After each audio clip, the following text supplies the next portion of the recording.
Thank you, Mohana, for reading the scriptures. So, I'm able to continue with the series of sermons on Ephesians. जो इफिसियों की पत्री पे जो कुछ संदेश मैं देना चाहता था, आज उसको हम फिर से उसमें आगे बढ़ेंगे. So, in the first part of chapter 1 that we have seen already, Paul has spent that part in telling who we are in Christ. जो अभी हमने इससे पहले जो देखा था मेरे पहले संदेश में इस श्रृंखला में, उसमें ये देखा था कि पौलुस है वो ये बता रहा है कलीसिया को कि प्रभु यीशु मसीह में हम कौन हैं. And Paul described many spiritual blessings that are found in Christ. We can see that in the first part of the chapter. बहुत सी आत्मिक आशीषें पौलुस ने उनका जिक्र वहाँ पे किया है. So if you read there, we have already seen this, things like you are chosen, you are adopted, you are redeemed and you are sealed. And we have seen that. वहाँ पे पौलुस ने कहा कि तुम्हें चुना गया है, तुम्हें गोद लिया गया है, तुमको पापों से मुक्त किया गया है, बचाया गया है और तुमको सील भी कर दिया गया है पवित्र आत्मा से. Now in the same chapter Paul moves on and he wants to describe to us what God wants us to know further. अब इसी अध्याय में आगे पौलुस ये बताना चाहते हैं कि अब परमेश्वर क्या चाहते हैं कि हमें क्या मालूम होना चाहिए. What we all should be knowing and what should be prayed for the church. कि कलीसिया के लिए क्या प्रार्थना करना चाहिए, कलीसिया में कौन सी प्रार्थनाएं एक दूसरे के लिए होनी चाहिए. What should be prayed for? So we will look for these things as we read the rest of Ephesians 1 today and we look into this. इफिसियों की जो पहली पत्री जो पहला अध्याय है उसमें से आज हम इन बातों को देखेंगे. We could also call it in other words the marks of a church. कि एक कलीसिया के क्या कुछ चिन्ह होने चाहिए, वो चिन्ह भी हम इस आज के पदों में देख सकते हैं.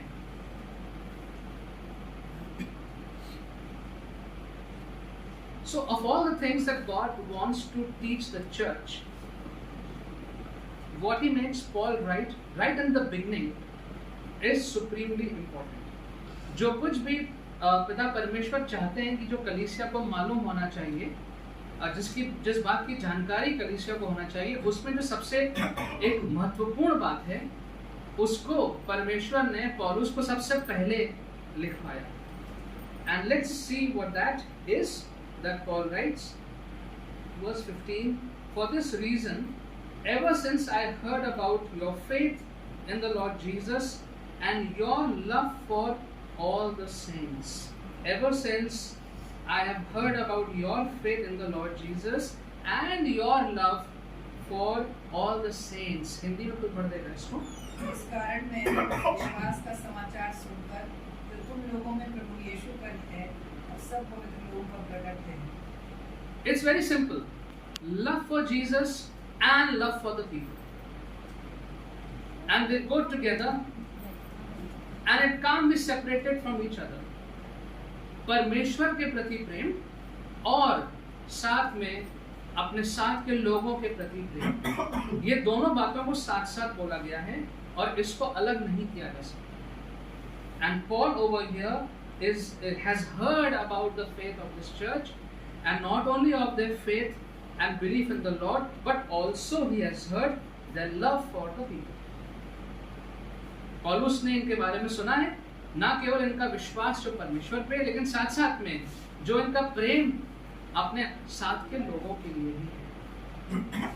And these two things, right in the beginning, let's observe, must characterize a true church, that is loyalty to Christ and also love for the fellow man. ये दो बातें जो हैं, जो बहुत विशेष होनी चाहिए किसी भी कलीसिया के लिए, कि प्रभु यीशु मसीह के लिए प्रेम और साथ ही साथ में लोगों के प्रति प्रेम, यीशु के प्रति वफादारी और लोगों के प्रति प्रेम, ये दोनों बातें होनी चाहिए. Now see, there are people who claim to be loyal to Jesus, but they have very less compassion for the people around.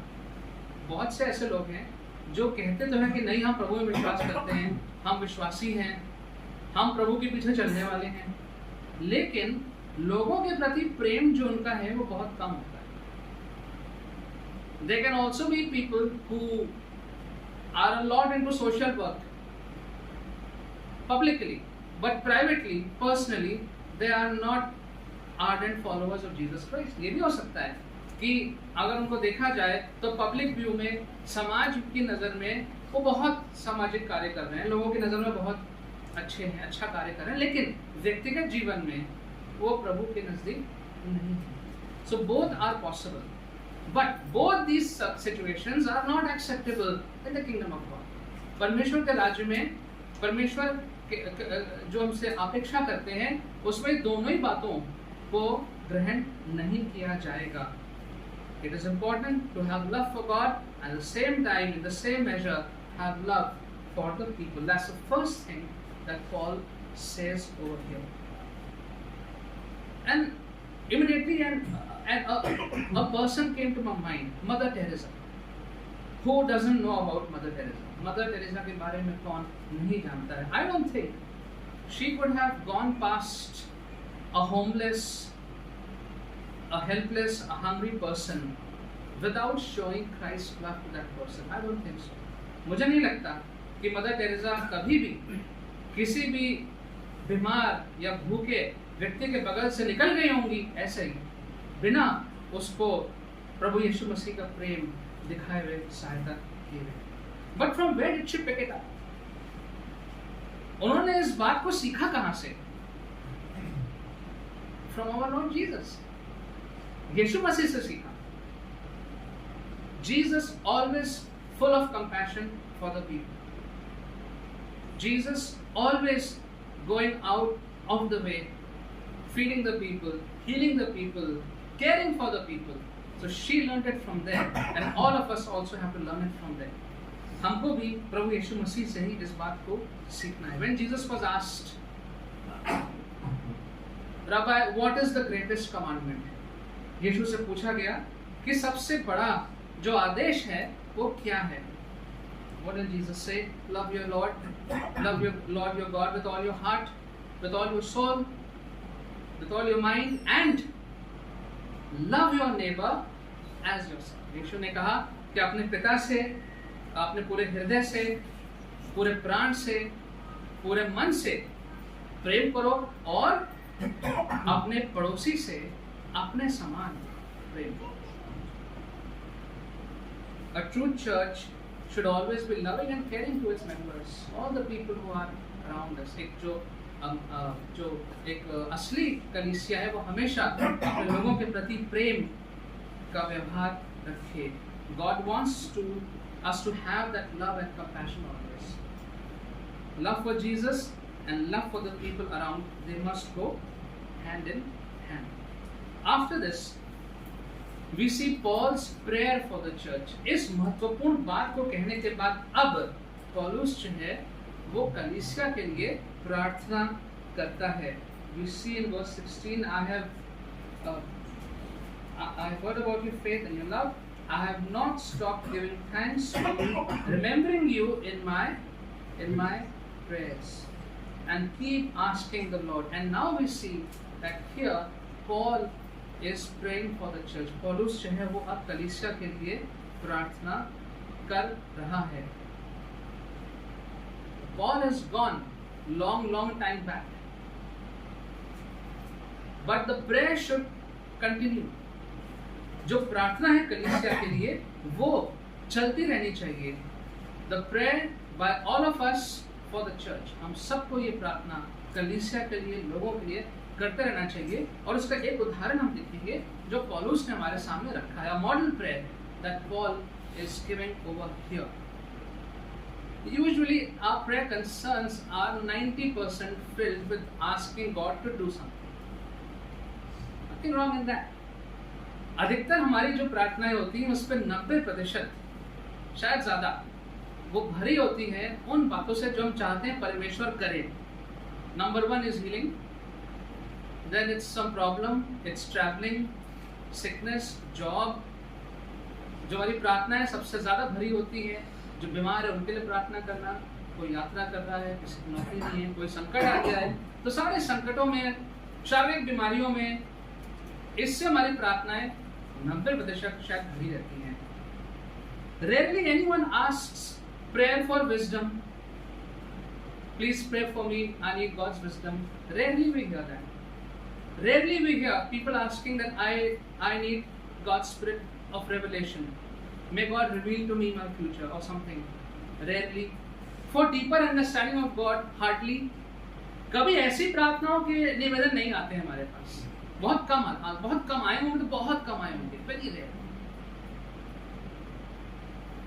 So let's look at what Paul is praying for the church. पौलुस जो है वो कलीसिया के लिए क्या प्रार्थना करता है, आइए हम देखते हैं. So if you look at verse 17, remembering you in my prayers, I keep asking that the God of our Lord Jesus Christ, the glorious Father, may give you a spirit of wisdom and revelation so that you may know Him better. Hindi में पढ़ते हैं. ये हमारे प्रभु यीशु मसीह का परमेश्वर, जो महिमा का पिता है, उन्हें अपनी पहचान में ज्ञान और प्रकाश का आत्मा दे. So Paul is praying here for the church, for you and me, for fuller revelation of knowledge of God.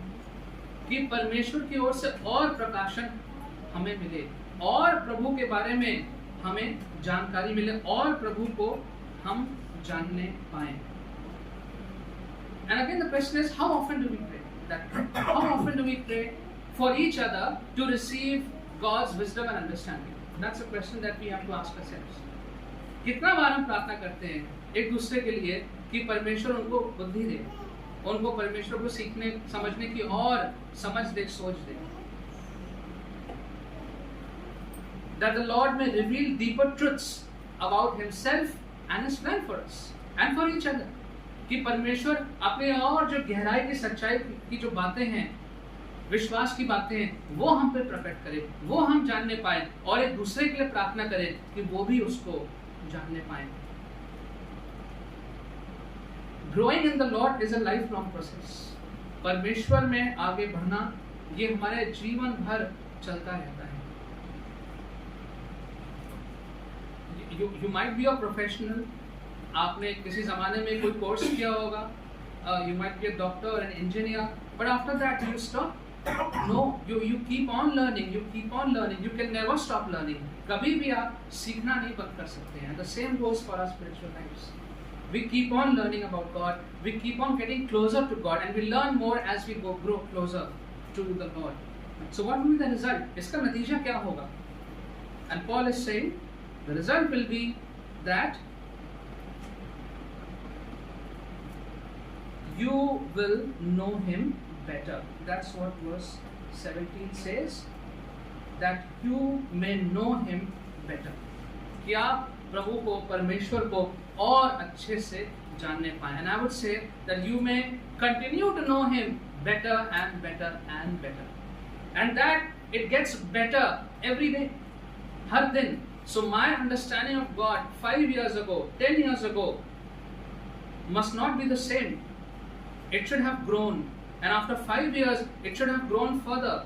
And those of you who are seniors and elders, I am sure it has grown much more. We hear it in the testimonies, we hear it in prayers.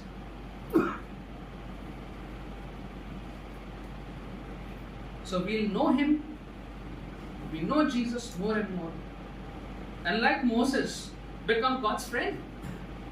मूसा की तरह परमेश्वर के मित्र बन सकते हैं. Like David, become a man after God's own heart. परमेश्वर के जैसा परमेश्वर चाहता है वैसा हृदय हमारा हो सकता है. A.W. Tozer said in his book Delighting in God, A.W. Tozer ने ऐसा कहा, he said, it is simply not enough to know about God. We must know God in increasing levels of intimacy that lifts us up above all reason and into the world of adoration and praise and worship. A.W. Tozer ने कहा कि बस इतना ही काफी नहीं है कि हम परमेश्वर के बारे में जानते हैं. In fact, last Sunday, Reverend Moses, he said that several times he had read the Bible, but he asked the question, why doesn't God speak to me the way it speaks to others? उन्होंने सवाल पूछा था उनके शुरुआती दिनों में, जब उन्होंने कहा था कि मैंने इतनी बार वचन पढ़ा, लेकिन परमेश्वर ने मुझसे वैसी बात नहीं करी जैसे औरों से बात की. And so you might be reading the Bible, you might be doing other things, but still it's not enough. ये काफी नहीं है. We must know God in increasing levels. कि हमारा परमेश्वर को जानने का स्तर बढ़ते रहना चाहिए. अगर वो स्तर बढ़ नहीं रहा है, तब कुछ गलत है, कुछ गड़बड़ है. The level of knowing God must be increasing. In increasing levels of intimacy, कि परमेश्वर की नजदीकी में हम और बढ़ते जाएं. That lifts us up above all reason, because coming closer to God is illogical for many people. People will say, what is the use? You are sick, you are not well, such a tragedy has happened in your family, what is the use of worshipping God? Many people say that. बहुत से लोग कहते हैं, आप बीमार हैं, आपकी ये समस्या है, आपके पास साधन नहीं है, इतनी बड़ी दुर्घटना आपके परिवार में हो गई, आपका ये व्यक्ति मर गया, तो क्या लाभ परमेश्वर की आदर सम्मान महिमा करने का? Many people say that thing like that. But this intimacy will defeat such reasoning, will rise above such reasoning. ऐसे मानसिकता से हम और ऊपर उठ जाएंगे into a world of adoration, praise and worship.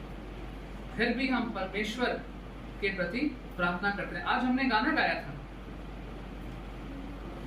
तू ही देता है, तू ही लेता है यहोवा, मेरा दिल गाए धन्य तेरा नाम. That is what Job said.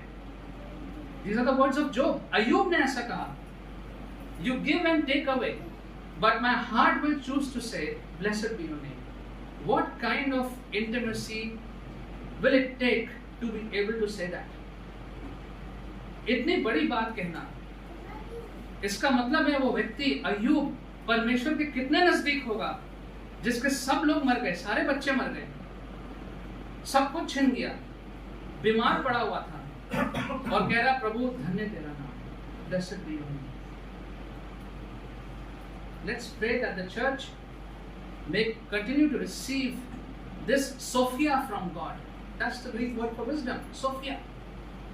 परमेश्वर से ये सोफिया हमको मिलती रहे. This deep understanding of the Lord, we may keep on growing.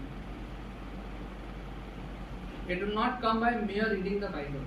सिर्फ वचन पढ़ने से ये नहीं आएगा. It will come when we start obeying God and wait upon Him. जब हम उस पर चलने वाले बनते हैं, उसके आज्ञा का पालन करते हैं और परमेश्वर का इंतजार करते हैं, तब धीरे धीरे हम परमेश्वर की नजदीकी में आने लगते हैं. Secondly, let's see what Paul prays.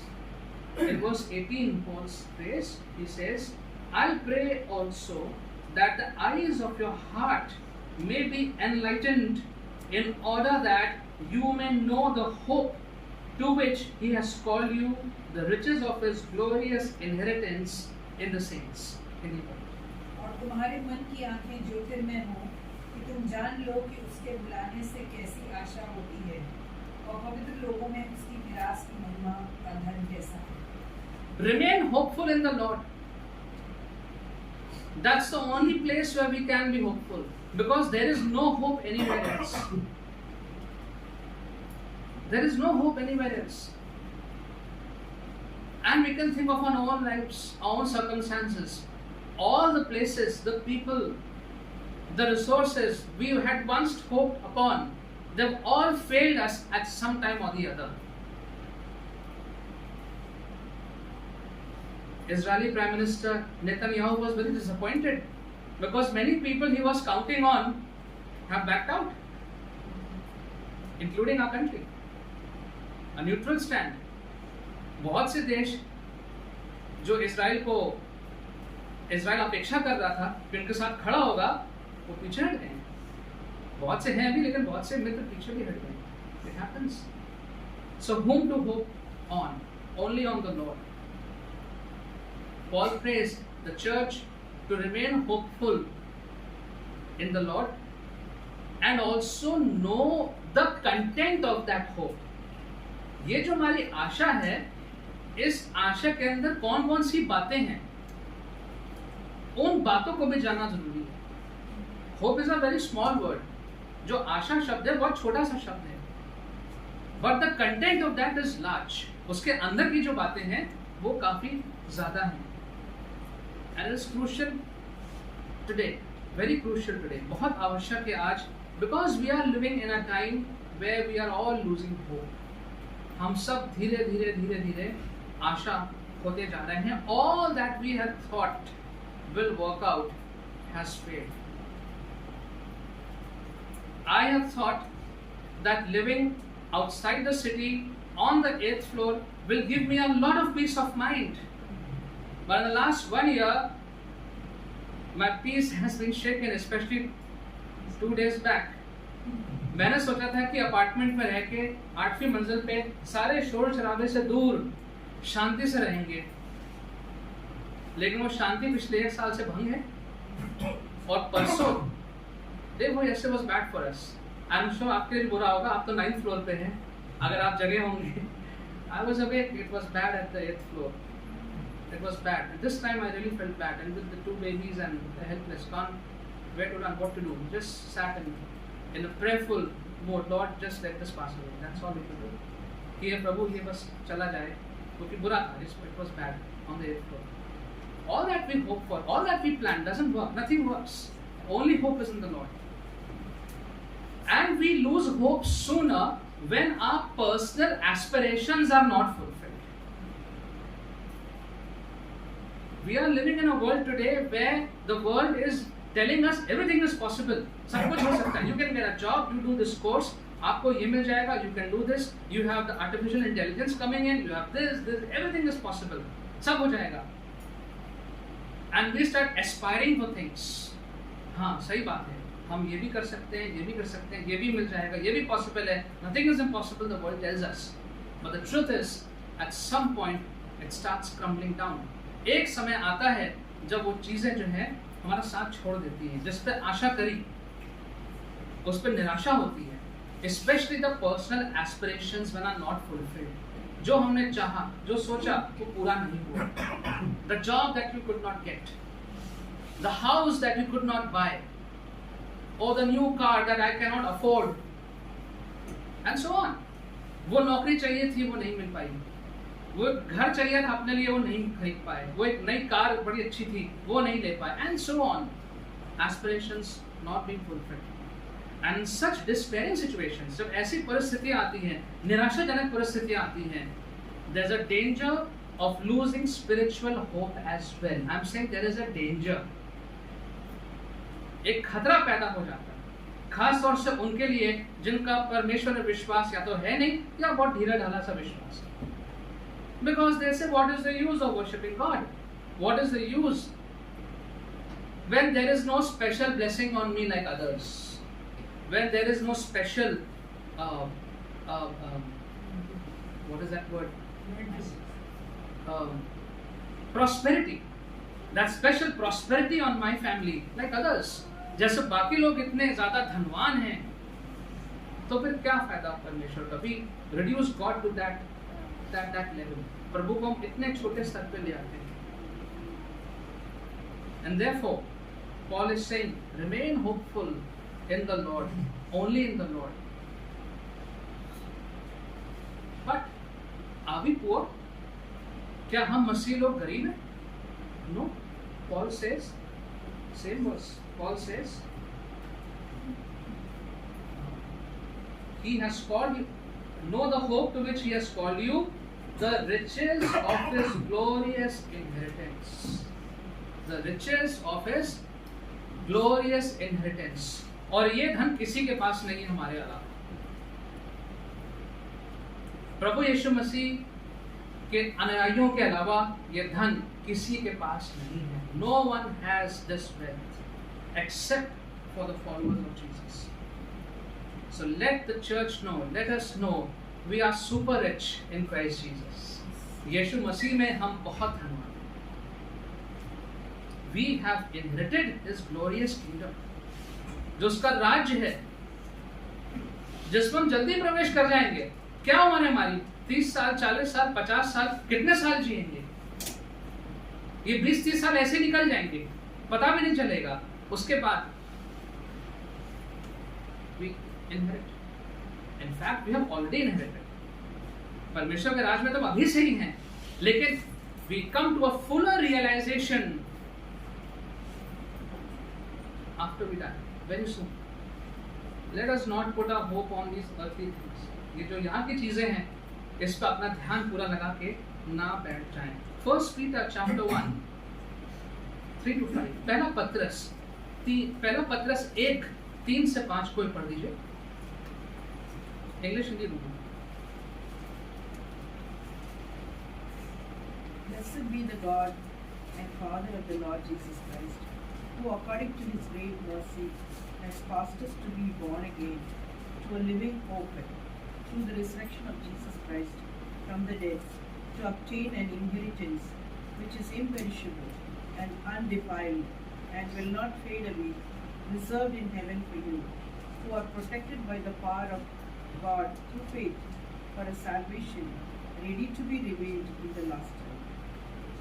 हमारे प्रभु यीशु मसीह के परमेश्वर और पिता का धन्यवाद हो, जिसने मसीह यीशु के मुंह में से जी उठने के द्वारा अपनी बड़ी दया से हमें जीवित आशा के लिए नया जन्म दिया, अर्थात एक अविनाशी और निर्मल और अजर विरासत के लिए, जो तुम्हारे लिए स्वर्ग में रखी है, जिसकी रक्षा परमेश्वर की सामर्थ्य से विश्वास के द्वारा उस उद्धार के लिए जो आने वाले समय में प्रकट होने वाली है की जाती है। The Lord has given us birth into a living hope. प्रभु यीशु ने एक नया जीवन दिया है और एक जीवित आशा है। An inheritance that can never perish.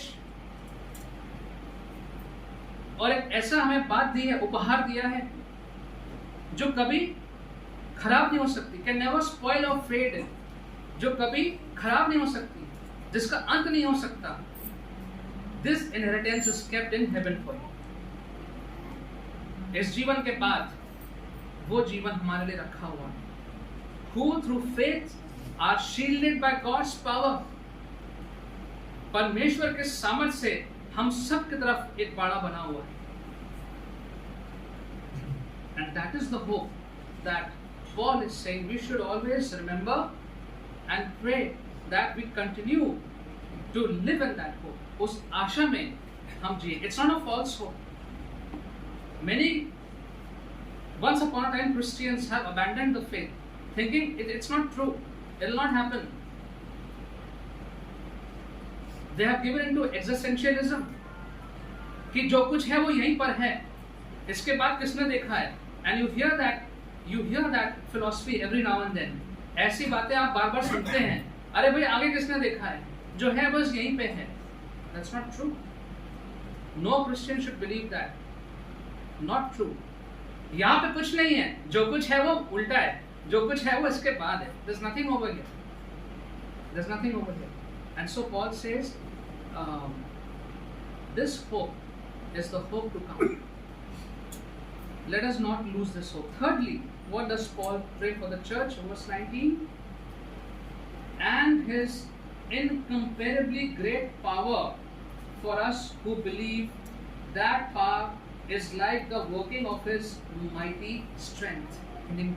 और उसकी सामर्थ हमारी ओर जो विश्वास करते हैं कितनी महान है, उसकी शक्ति के प्रभाव के उस कार्य के अनुसार।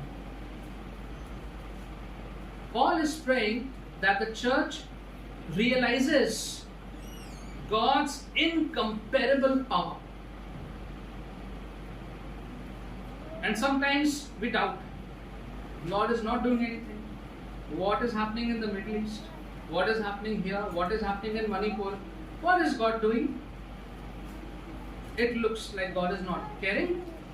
Many people have that doubt and questions.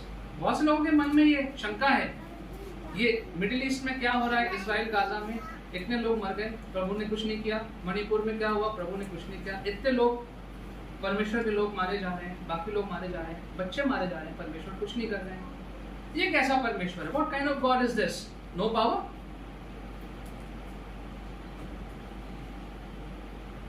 Paul is saying this is incomparable power.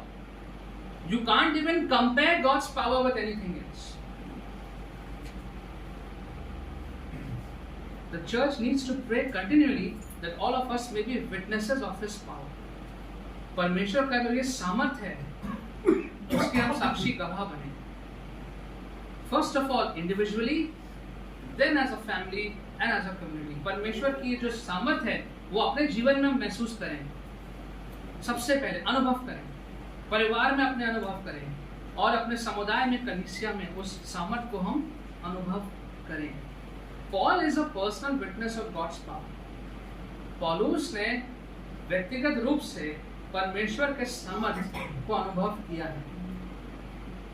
He was once a tough guy, persecuting Christians, putting them in jail. पौलुस एक जमाने में एक बहुत ही ज्यादा खतरनाक व्यक्ति था और मसीहों को जेल में डाल रहा था.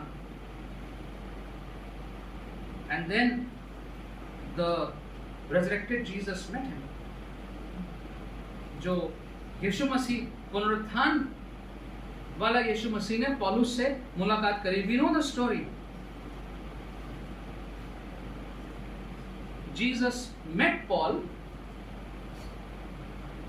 and Jesus did not compete with Paul, neither Jesus threatened Paul. जब पौलुस जा रहा था तो यीशु मसीह की मुलाकात हुई.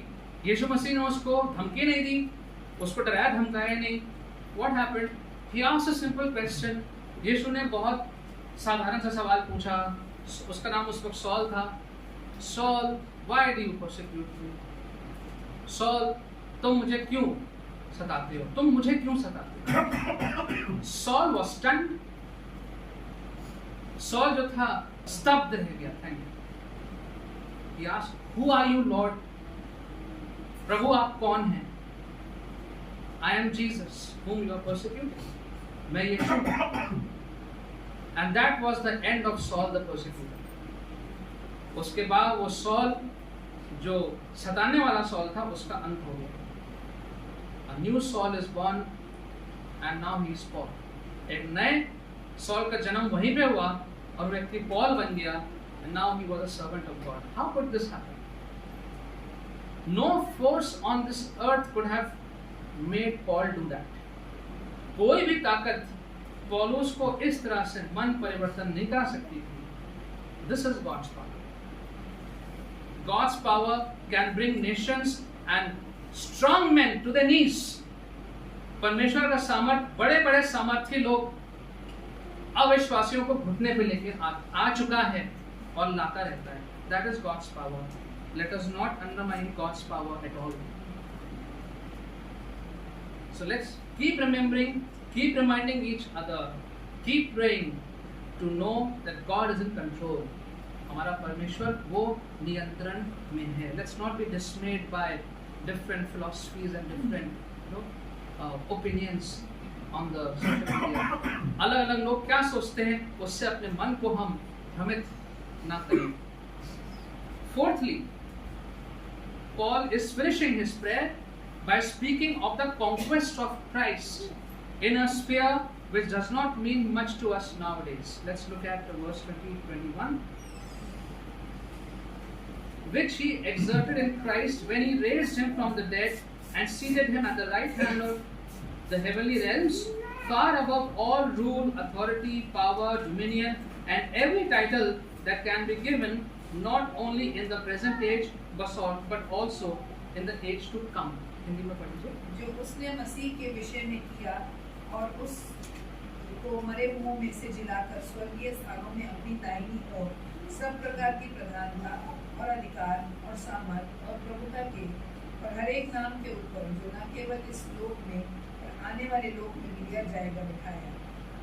आजकल हम इन बातों की चर्चा नहीं करते हैं. We don't talk about angels and demons because हमारा ध्यान we believe in science. हमारा जो विश्वास है वो विज्ञान में है. And science says it is rubbish, angels and demons. But at that time, in the time of Paul, people strongly believed in angels and demons. उस समय में लोगों का विश्वास स्वर्गदूतों में और शैतानी ताकतों में था. And Paul is talking about here different titles that are given to or different grades of angels. अलग-अलग स्वर्गदूतों को अलग-अलग श्रृंखला दी जाती थी, अलग-अलग टाइटल्स औहदे दिए जाते थे, उनकी बात कर रहा है. लेकिन उसमें पौलुस कह रहा है that Jesus is superior to each one of them.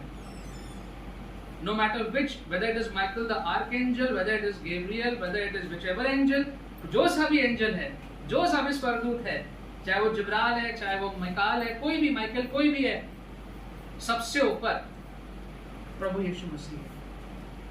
And we must believe and teach the church that Jesus is above all. सबसे ऊपर उच्च स्थान यीशु का है. There is no one above him. If you have to pray, don't pray to the saints. प्रार्थना करनी है तो किसी संत से प्रार्थना मत करिए. Don't pray to Mother Mary.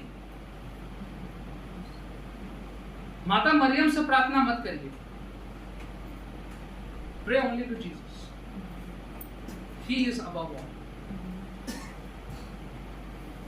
And finally, to conclude, Paul says that Jesus is the head over everything in the church. कलीसिया में सबसे ऊपर, सबके ऊपर प्रभु यीशु मसीह है. Verse 22 and 23. And God placed all things under his feet and appointed him to be head over everything for the church, which is his holy body, the fullness of him who fills everything in every way. और सब कुछ उसके पांवों तले कर दिया और उसे सब वस्तुओं पर शिरोमणि कराकर कलीसिया को दे दिया.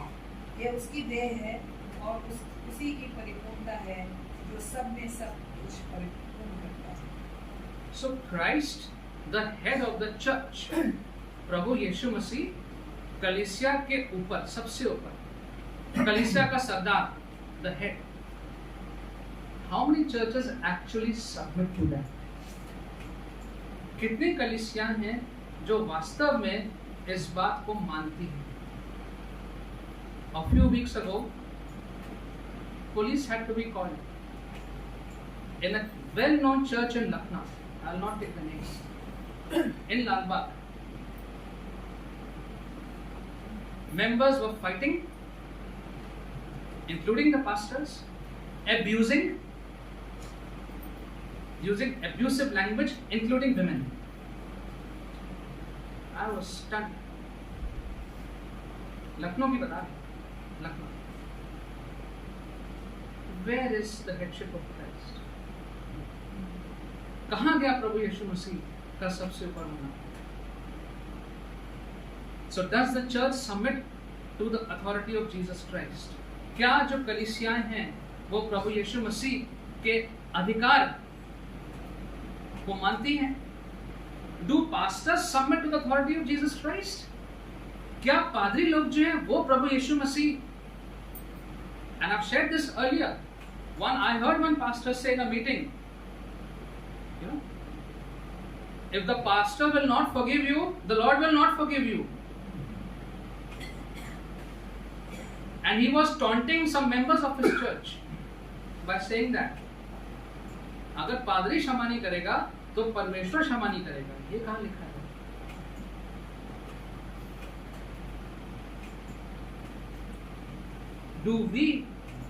Do we submit to the authority of Jesus Christ? क्या हम प्रभु यीशु मसीह के अधिकार में अपने आप को समर्पित करते हैं?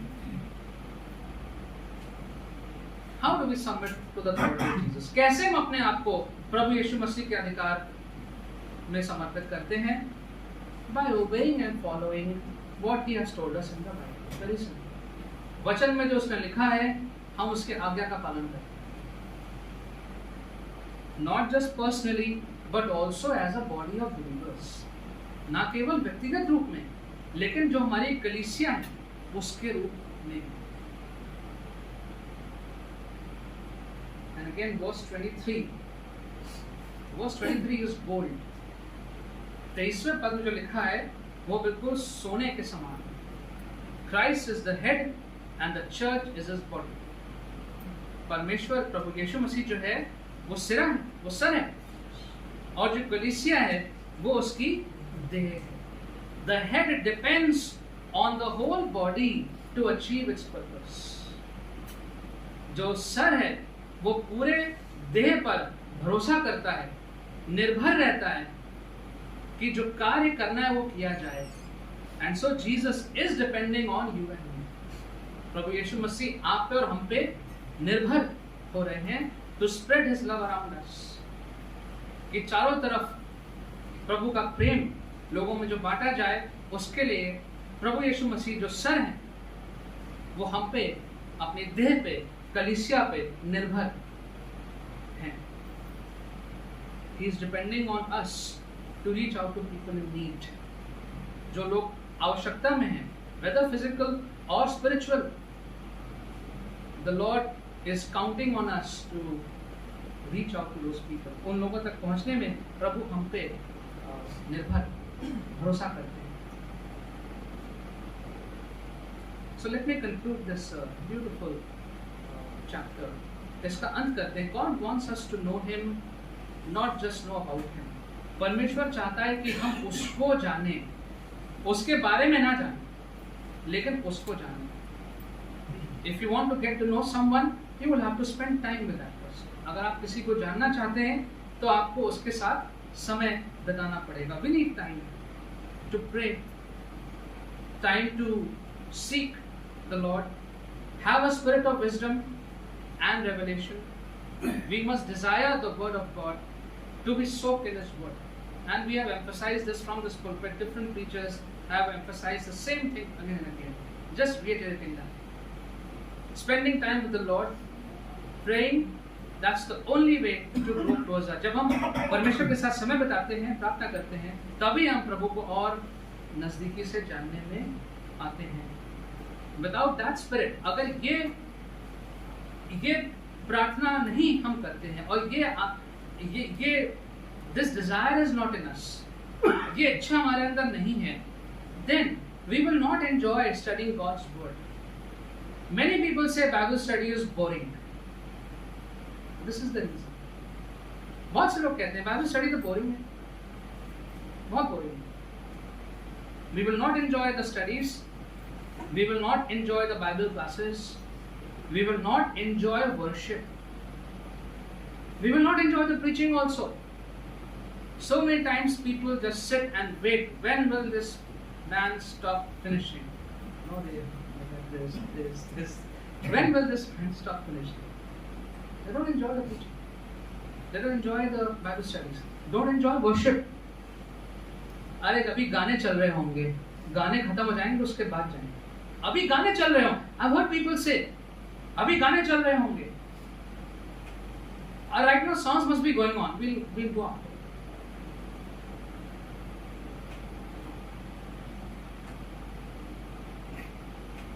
We will not come to love the Lord the way He wants us if we are not experiencing this deep knowledge of Him. If we are not growing closer to Him, we will not be able to enjoy all of these things. So, let yourself experience the joy and wealth of knowing Christ. It's a wealth. ये धन है. प्रभु यीशु मसीह को जानना और जानते रहना और जानते रहना. This is wealth. This is treasure. ये बहुत मूल्यवान वस्तु है. Make it our goal. Let's make it our goal to know God more and more and more. ये अपना लक्ष्य बना ले. हम प्रभु को और जानने पाए. आइए प्रार्थना. Heavenly Father, we thank you that your word again and again emphasizes on the true virtues of our Christian faith.